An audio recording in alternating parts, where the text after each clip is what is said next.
Hello, folks. It's been a long time, yeah. And today we are here with very great and interesting news, which is about HSBC. Okay.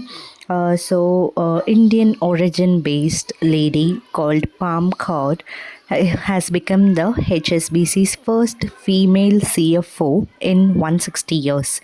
Which is a very proud moment, I would say. And in moving upon to this news, we are looking into this about the history of HSBC, expansion of HSBC, and what are the restructuring process which is going to happen in HSBC since because of the new CFO, and what are its financial changes. So this is the overview which we are going to look about in the today's news of HSBC. So, history of HSBC. HSBC's history can be traced back to 1865. It was founded during that year, and it is called as a Hong Kong and Shanghai Banking Corporation. So, the founder was Thomas Sutherland, a young Scotsman working in Hong Kong.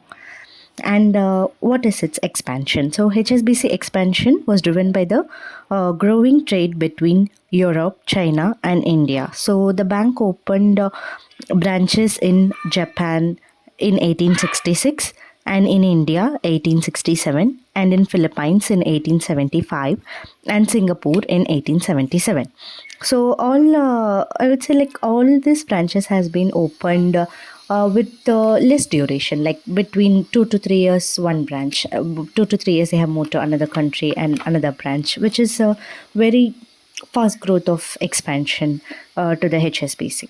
And today, what is it today currently? So HSBC is a multinational banking company that serves around 41 million customers in 60 countries and territories. So this is today the HSBC stand. So, Indian origin of HSBC. So, what is the Indian origin of the HSBC? HSBC Indian origin in India date back to 1853. So, they have come to India at 1853 when the Mercantile Bank of India was established in Mumbai. So, the first branch of the HSBC was established in Mumbai in 1853. And what are the services they offered? And what are the services now they are offering? They are offering many products and services to the corporate as well as to the commercial banking clients and to the retail customers as well. Moving upon to the CFO's information. CFO, her name is Pam Kaur, and she is a graduate from Panjab University. Previously, she was HSBC's Chief Risk and Compliance Officer, that is CRCO, that is Chief Risk and Compliance Officer. HSBC also streamlined its operations into 4 distinct business from Jan 2025 to focus on its strategic priorities. So, she has been with HSBC over a decade. So, she is 60 years old now. She succeeds George Eldhery, who became the bank CEO earlier this year. So, the CEO Eldhery, who is the CEO of HSBC currently, has praised her as the exceptional candidate. Obviously, only the exceptional candidate can become a CFO. So, what is her education background? So, she is a BCom Hons, and she has done her MBA Finance, and she is a fellow of Institute of Chartered Accountants in England and Wales. Her career spans over several top financial institutions, including Deutsche Bank, Royal Bank of Scotland, Lloyds TSB, and Citigroup. So she also serves as a non-executive director at Abrdn PLC. So this is her full career background. And because of her becoming the CFO, what is the HSBC's future plan? So will be the future plan? So as I mentioned earlier, they are gonna streamline into 4 focus strategies. That is, in addition to Kaur's appointment, HSBC announced a significant restructuring plan. So, what is the restructuring plan? So, it will take effect on Jan 1, 2025. So, streamlining into 4 operation distinct units.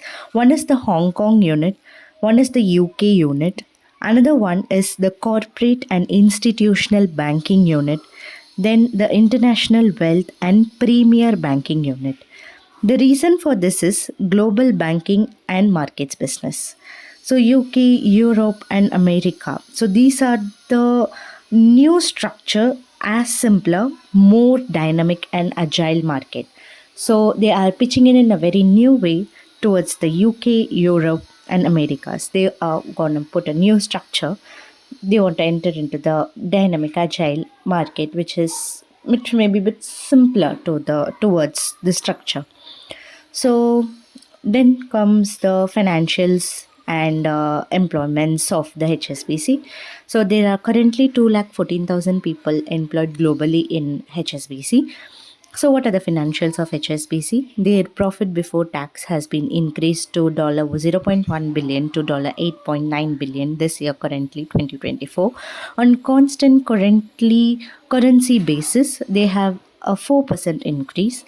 HSBC Finance Corporation is the second largest consumer finance in the United States. So they are considered to be the second largest consumer finance in the US. So this information would be helpful for the people sitting in interviews of HSBC or some other also, any banking sector. And GDs can be popped up on this, and also people who are investing. This is a very helpful news because currently, if we invest in HSBC in 2025, as they are focusing on the four more focus strategies, streamlining into new ventures, the obviously the share price may shoot up. So that is what my guess is, but I'm not sure about it. So it is better to invest now and can get a great returns on it as well. So because some or the other changes will be there in the HSBC share price as well because of the new CFO and the restructuring plan they have. And that's it from my side to give a consolidation to come to the final. So what we saw is Indian origin Pam Kaur. She was the first female of the CFO in 160 years, and the history of HSBC and their expansion into Japan, India, Philippines, and Singapore, and Europe, China as well. And today, what is HSBC? And Indian origin of HSBC is from Mumbai, and the services they offer is like corporate and commercial banking clients as well as to the retail customers. Then we saw the background and the educational career of the CFO Pam Kaur. That is, she's from Panjab University, and she has been with the banks for HSBC Bank for several years as a chief risk and compliance officer. And Eldhurry, she has been praised by Eldhurry, the CEO of the HSBC, in a very great manner. And her career spans over 4 to 5 banks, and she is a member of very big financial institutions in the North America, I mean America, that is Wales, England and Wales, and she is also the non-executive director of Abrdn PLC. And moving on, what we saw the HSBC's future plan. Future plan is like the restructuring plan where they are going to focus on the four main streamlining units, distinct units, which is, I'll repeat that again for the knowledge purpose: the Hong Kong unit, the UK unit, the corporate and institutional banking unit, the international wealth and premier banking unit. So these are the one, and the reason for this is global banking and market business pitching ins. So these are the ones. And then what we saw, then we why this new structure has been formed, there is another reason because UK, Europe and America market is more dynamic and agile. They want to get into it for the shooting up of everything. And we saw some touched upon some financial information of the HSBC, who is currently what they are doing in 2024. We saw their PBT, which is profit before tax, has increased to $0.1 billion compared to year 2023, and now the current PBT is $8.9 billion. And the constant currency, as they are into many countries, they have different currency because dollars, GBP, and all the stuff. So the on constant currency basis, there has been a news that it is 4% increase in the 2024, which is a very great news for the HSBC. And what we saw about the HSBC Finance Corporation and where they are held.